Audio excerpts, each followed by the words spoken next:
And I'm going to move quickly through these points. The second, so that's the first is judicial process. The second is the safety to the police officers and reduction in what can be seen as confrontational arrest. The use of such a camera system would possibly, if used properly, deter violence or other negative behavior and interaction between the police and the citizens. Why? Obviously, the police themselves would know that they have the cameras on them, and any citizens who are approaching them would be more, they would be more likely to measure their behavior because they know that they'll be captured and could be used at a later date to either confirm or to dispute what they are saying was alleged. And most importantly, as you've heard, the cameras will be used, or can be used rather, to reduce what is possible fabricated allegations and also at the same time to increase transparency and accountability. Now those are all the good things that can flow from the cameras.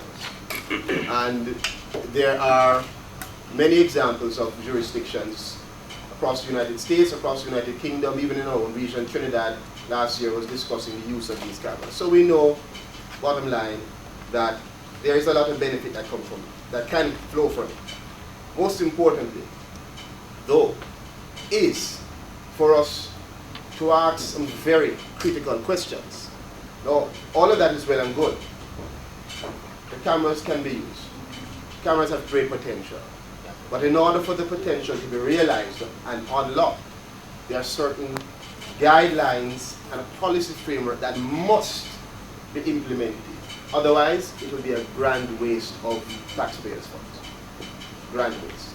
And so, I would posit that it is important for us, even as we acknowledge the usefulness of this type of technology, to be very clear to warn against, or let me put it another way,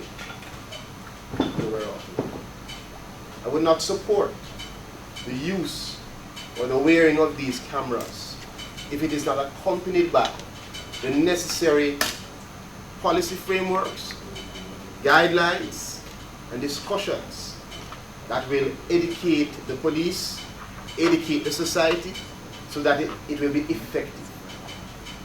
So yes, it's good, but for it to be effective, it has to be followed by those things. Now, what are some of these questions?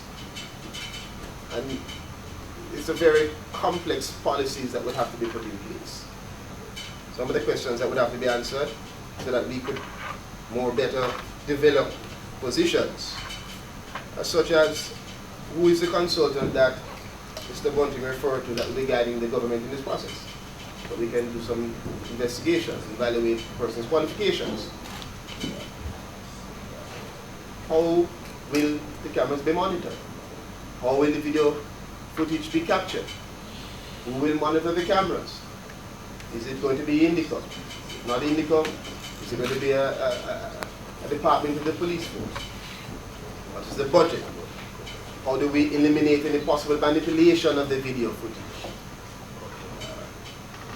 When will a policy, this necessary policy on the police body cameras be published so that the public can be aware of these issues and what are the considerations?